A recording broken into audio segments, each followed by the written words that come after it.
Hello, how's it going? Hope you're having a shit one. Today I'm gonna show you how I'm gonna edit this photo.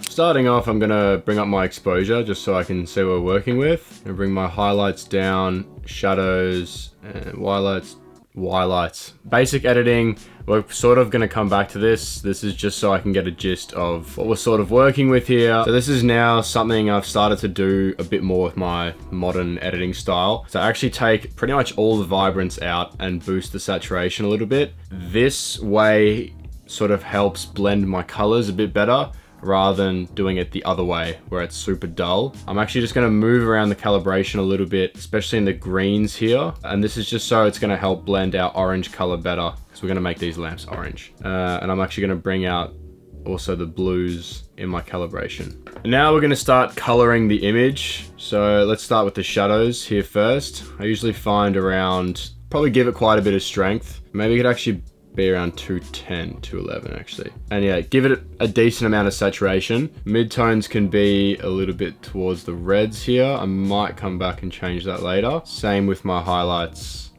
I'm gonna leave it around there. Now we're gonna add the tone into the image, which is where you sort of add like the oomph, like the punch. This is like the hook of your photo. So I'm gonna actually start at the top here. I'm just gonna dull my highlights a little bit, and my midtones, I'm gonna bring them up a little bit. I'm gonna add a little bit of fade into my image and crush the blacks just a tiny bit and bring down my shadows a little bit. Now we're gonna move on to the RGB in the tone curve, and this is gonna help blend my colors that we've done with the color grading. I'm gonna bring this down a little bit, just a tiny bit.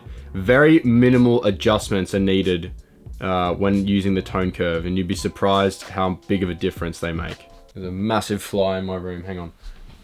You die! Oh, he's gone. What the fuck, Charmander? I'm supposed to stop that. One thing I probably should have mentioned at the start of this video, I sort of got somewhat lucky with this location. I originally wanted to come here because the lamps look cool. When we drove down there was a nice light, as you can see. You can sort of see casting over the car here. That's given me the rest of the light onto the car, which has helped illuminate it nicely. Two more things to consider as well. I'm shooting a white car at night. Very easy to edit later and shoot because you can see all the details still. Car has silver wheels, so the person who spec'd this is an absolute legend. And lastly, the type of paint on this car has this satin matte sort of finish. You can see the difference between the hood and the rest of the car. The light bounces really softly off the car. So when I made my video about this, it literally looks like it's shot in studio lighting because the paint job of the car and the color of it basically does half the work for me. So next time you take a car out on a night photo shoot, maybe you should consider what type of paint your car has and what color it is. Let's come into our HSL. I'm just gonna play around with the colors, and this is purely just taste and coming down to feel depending on which image. I pretty much just like to go through very slowly and just move around the colors here until basically I find something I'm happy with. Let's go back into the basic editing now. I think the whites could probably come up a little bit. Maybe a touch bit more clarity and texture. Now we're gonna come into a linear gradient, or you can just press M on your keyboard, and I'm gonna drag it up from the ground here, and I'm gonna increase the clarity quite a little bit and also bring my shadows down. I love to darken the road in my car photos. I think it just helps bring a bit more central focus to the car. Next, I'm gonna press K. We're gonna come into our brush tool, and now with Lightroom AI, it's really easy just to select subject, except it selected the ground here. So I'm gonna click subtract, and it's gonna ask me here, how would I like to subtract the mask from my image? I'm gonna come and select the brush tool.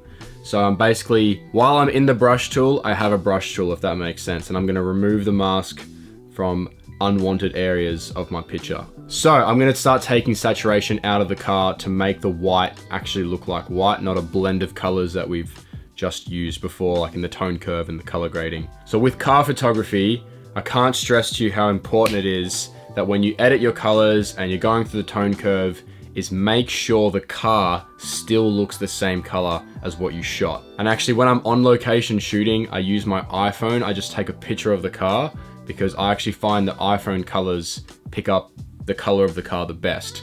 And then later when I'm editing, I can have that photo next to me and I can make sure I match the color of the car correctly.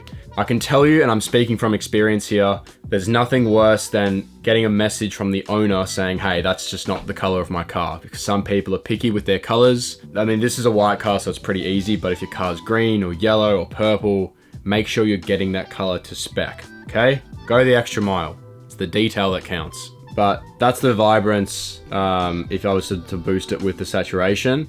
And see, by taking it out and working more with the tone curve and the colors, you just get a little bit more of like a cleaner, crisper look rather than this looking a bit amateur. Do you know what I mean? Now, it's time for my favorite part of Lightroom, and it's one of the new features. If you've updated your Lightroom, you'll see noise reduction, denoise, and this is actually incredible how well this works. Now with denoise, I can basically just select my amount. Yeah, 44 is actually a good amount. And you can see here the before and after how much of a difference it actually makes. It's crazy. We're gonna click enhance. Lightroom's now gonna do its thing. It's gonna make a separate copy of your image with all of your adjustments so you can go back and still refine things, but you have a completely clean image now. Okay, here we go. Look at that.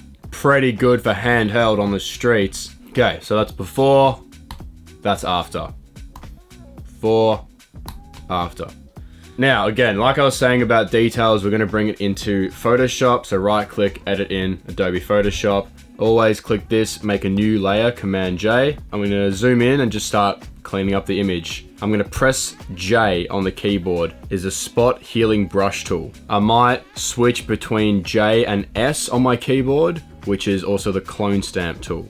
So clone stamp is I can hold down Option on my keyboard, grab a bit of the image and repaint it over something. Or I can press J and go back to my healing tool and see if that will do a better job, which it didn't.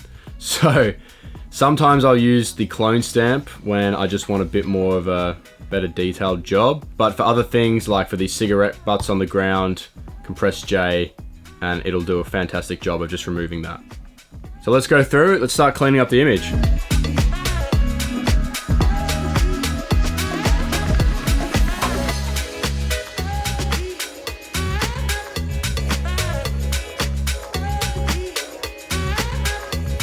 Okay, well, I'm not gonna lie, that wasn't the best job in the world for getting rid of that manhole. The photo that I posted on Instagram, I think I spent a little bit more time on it, and honestly, I can't remember how I did it so well. If I never showed you that, you would have never known. So now that I've pointed it out, it just looks like an eyesore. So anyway, thanks New York for making your roads so fucked I can't use anything to fix it. And I can already hear in the comments, use AI, generative fill, and all this shit. I don't know, I'm a big fan of manual. Manual cars, manual skateboard, manually go into my photos and edit them, you know? Nothing does better than the human touch. I will agree that AI, like generative fill, can make a difference, but we're not doing that over here. This is an editing tutorial. I'm showing you how I edit my photos. And if we do a botchy job, then we do a fucking botchy job. Coming into the burn tool now. So you press O on your keyboard, and we're gonna burn the shadows a little bit because I'm gonna remake the shadow of the car that I clone stamped out. At least I'm going to attempt to. I would say it's a 5 out of 10. It's passable, okay? For demonstration purposes, you get the idea. All right, let's click Command S. It's gonna save that file and it's gonna reopen it in Lightroom. We're gonna right click, export, choose your folder, file settings, JPEG, sRGB, quality 100, resize to fit long edge, 4000 pixels, resolution 240, sharpen for screen, amount standard, export. I've already exported it, but I find that works the best for posting your photos to Instagram, where you can still upload a decently high quality image and it's not gonna kill your quality too bad. That's how you edit a photo. If you can't be fucked doing any of that, I've got my V1, V2, V3, and a bundle pack that's on my website, North Borders. So if you want to grab presets, there's packs that come with 20 presets, come with 25 presets, or the bundle pack, which comes with over 70 presets. Each preset pack comes through walkthrough tutorials showing you exactly how to use each preset on what kind of photo and what to do with it, plus some of my own raw photos for you to play around with and practice your editing on. So if you want to get those, I will leave a link in the description of where you can get them. I'll have a discount code here called Goodwood, which is from a video I posted not too long ago. Thank you very much for watching. Like, subscribe, all that good shit. Keep having yourself a shit one, and I will see you very soon in the next one.